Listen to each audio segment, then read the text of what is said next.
Hi and welcome to this tutorial from asrock.co.uk/C#. Now let's just open up a new project by clicking New Project here. Let it default to a Windows Forms application and just let the default name be Windows Forms Application 1. And click OK and what a nice Windows Forms application. What we're going to do is we're going to set up a picture viewer. We're going to launch some files from a directory and view them using previous and next control buttons. Now, ToolStrip. We just use a ToolStrip. We'll just double click on that, and that will sit nicely in there. And then we'll get the properties window up here, and we'll just actually create 3 buttons. 1, 2, 3 buttons like so, and display style. We'll make all of them. So I'll hold down the control key and click on them, and we can make the display style all text, and that's just going right off the edge there. Okay, and we'll just give them different names. That one there we'll call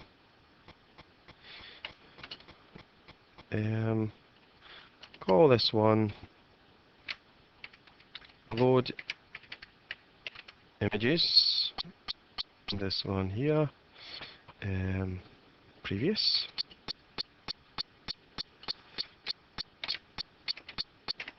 Just prev, and we'll call this one here next. Oh, just so we can make some sense of this. Now, if I was to go ahead then and double click on load images, just double click on that, and we'll just unpin this toolbox button, unpin it, and we'll keep this open for now. Then I would get ToolStrip button 1 click, which doesn't make a lot of sense. So Control Z, and that will undo that there. Also undo anything changes I made in the designer, which I didn't really want to do. So let's see if I can bring them back up. No, I can't. Just a little bit of a mistake there. So going back to there, and that will bring that. Bring them back there. But what I want to do is I want to get rid of that. So I'll get rid of it. And if I just press F5 at this point, I'll get an error. Do you want to continue? No. And there's also a message handler here inside another file inside the other partial class of Form 1. If I bring up my Solution Explorer, you'll see that's in the Forms 1 designer. Here, if I right click this and go to View Code, that will take me back to where I was editing here. But if I double click in Forms 1 designer, that will take me back to this error here, which is in there somewhere. Let's double click on this to find it. There it's there. Hit Shift, Home, and we'll get rid of that message handler, which I didn't want to create just yet. So if I click on Load Images and go to Properties, and we'll just give these sensible names so that when we create the message handlers, we'll know what's going on. So Load Images, we'll call that, we could call it ToolStrip Load Images, but we want, just so we know it's the ToolStrip, but we won't this time. We'll just call it Load Images, and this one here, click on the previous button, and we'll call this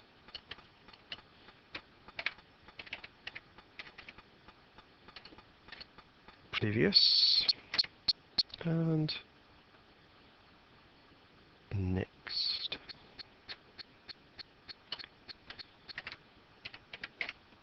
Now, if we double click and I'll load images now, get a message handler which makes some sense.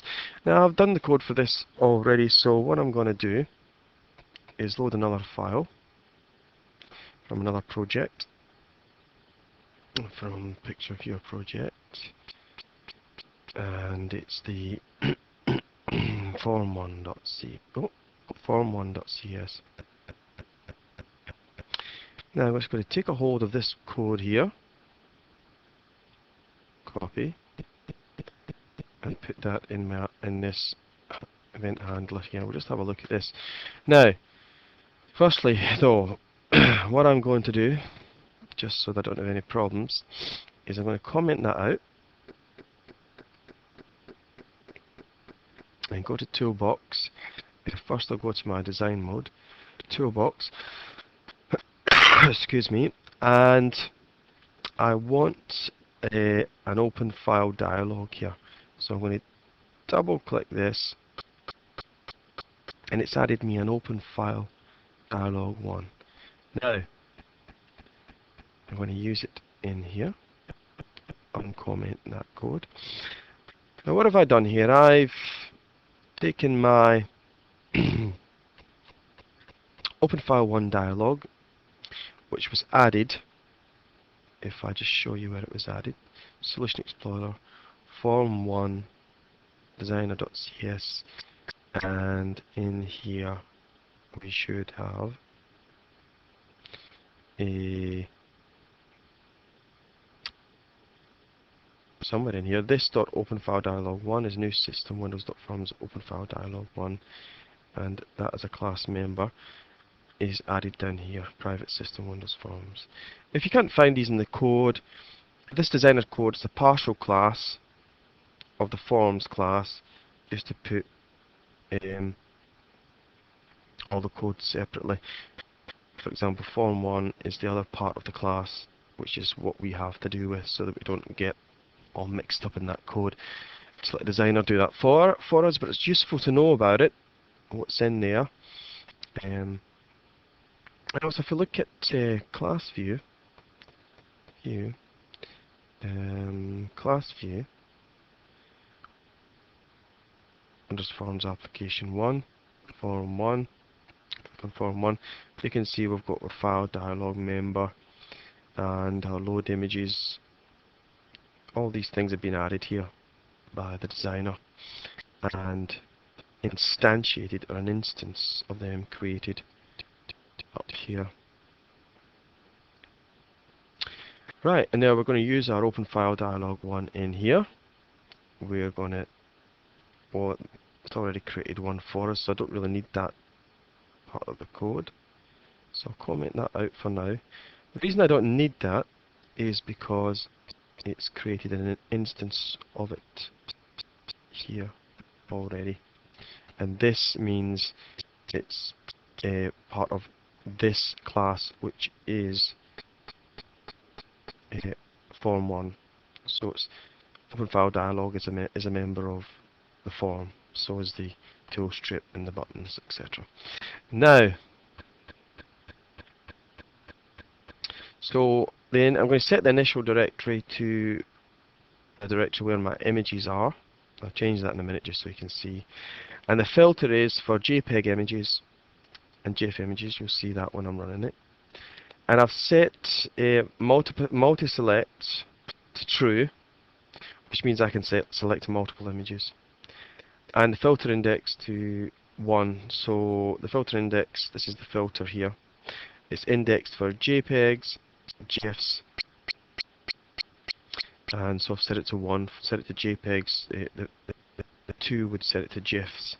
We'll show you how that works in a minute. And I've got a picture box here as well. Let's add a picture box. Toolbox. Picture box is in here somewhere. Picture box. Double click. That places a picture box in the form there. Now what I want to do is check I'm recording here. Yep. So what I want to do here is not look at any tips. I want to pick this here, and we'll go to properties, and we'll go doc, and we'll dock it in the whole form client of the form here.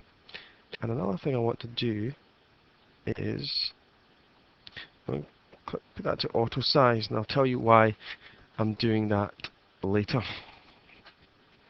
Right, now I double click on load images and I've already got that event handler, and I've added another term here, pick position. I'm going to just add that in here. It's an integer. Private int pick position. Try this over here. Yep. Okay. Now, so I've explained all this. Restore directory. Well, that doesn't really matter. So I don't really need to restore directory in this case. So I'll just comment that out. I can leave it in. It doesn't matter. Now, if openFileDialog1.show dialog is equal to OK, in other words, if we pressed open the files, if it's a positive button we press instead of cancel button, then it will go in here and openFileDialog.fileNames returns a string array of files, type files. We'll add that up here as well. So I'll make it private because remember this class, private string array files, and we'll store the file names that we select in the open file dialog 1. We'll store those array of files in files, and then we will populate we'll make the image of the picture box the image from files, and we'll be, the current directory here is the initial directory, so we'll launch it, will be set to the directory which has the file name in the first position of the array of files, right? And that will load that image into the picture box 1 image. Now, okay, let's see if that works by running this. There we go. Load images, and there's the open file dialog, and I've got some things I sold on eBay here, some images. Now, because I've got multi-select, hold down the shift key and that will select all those images, open, and it's loaded the first one into the picture box there. Now, if I did not have this here, let's comment that out. If I did not have multi-select set to true, I press F5 and load images. You'll notice if I hold the shift key or the control key, I can't select multiple images. Right, so that's important for, just uncomment that, if I want to select multiple images. And another thing to notice, so just run this and you'll see again when it runs, if I load images, here you can see JPEG compressed image, and I've also got GIF image here that I can select. There's no GIFs in that directory, but there are some JPEGs, so they'll come up. Just press cancel there. So just want to show you, if I change that to 2 and run it again, you'll see that it comes up with GIFs first. So that's the index of the files that I want to load first there, and I'll just put it back to 1. And you'll notice that the initial directory there, I can set the initial directory, so I could take that off there and set the initial directory to my documents, and just run that, and you'll see that the initial directory goes to my documents. Load images, it's in my documents, so I've got to go to my pictures, eBay, to select multiple images like so. Cancel. So we'll just press Ctrl Z and set it back to what it was. Right, so that's how that works, a bit about how that works. Now we're going to go back to form design, and I'm going to double click on previous, and that gives me previous button click, and next button click. And I'm going to just copy some code here, save me writing it all out. So after the next button click, I'll paste it in there. And for the previous button click, right click, copy, paste it in there. Now, shift, insert. Now, so if I hit the next button here, if files equals null, in other words, if I haven't loaded any files into this array here, why is that giving me?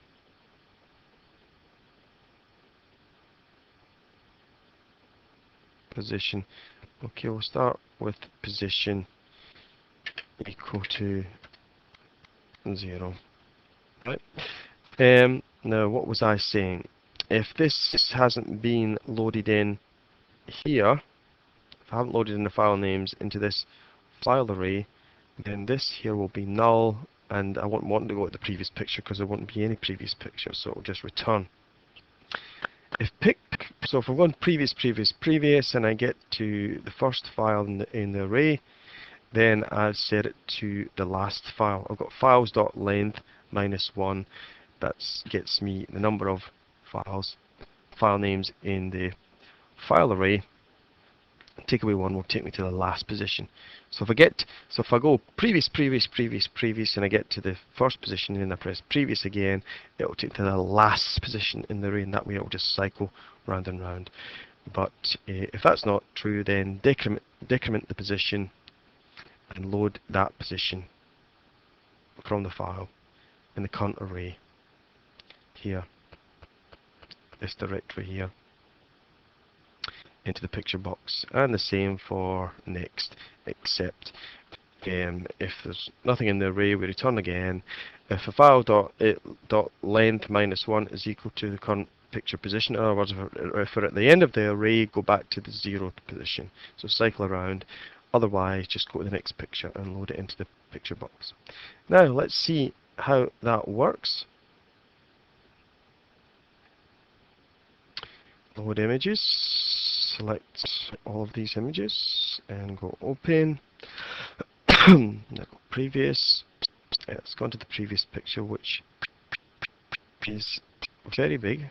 So that's not really useful. We've got to resize that picture box, and we'll just do that in a minute. But previous, so I can cycle through the images there that are loaded from that directory by just clicking previous and next all the time.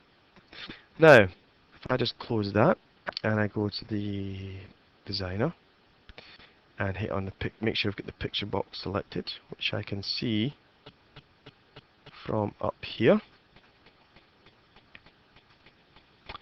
Now, if I click here, it's got auto size. If I click on here, message picture box 1, event handler, and if I double click on resize, and if I then say, well, this form dot client size, that's the part of the form which is available to the user. If I could say this dot size, which would be the whole form, but the part of the form which is left available to the user after, for example, if we go here, I've got a tool strip here, so the client size is the same as the picture box size, because part of the size of the form is taken up with this tool strip. So the client size is what's left. Now, where was I in here? Client size equals picture box 1 dot image dot size. Now, because here I've got auto size, that means the picture box size will change every time a new image is loaded into it.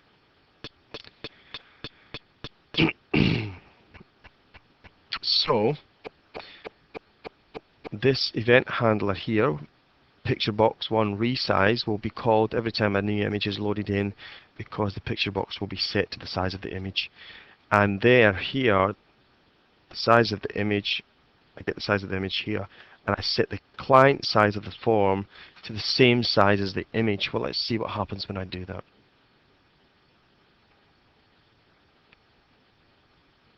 If you just wait for this to run, load images, select all of them, open, and you can see it fits exactly inside the client size of the form. So next, and it'll just resize to fit in just nicely there. Probably could be a little tiny bit bigger. It's just chopped off a little bit of the image there, but that's just a little bit of code modification, which I will leave for you to do if you want to. That will just cycle back through there. So there's our little picture box tool strip button application. Please feel free to visit azure.co.uk/C# for other tutorials. Thank you for watching this tutorial, and I don't think there's anything else really that needs to be said.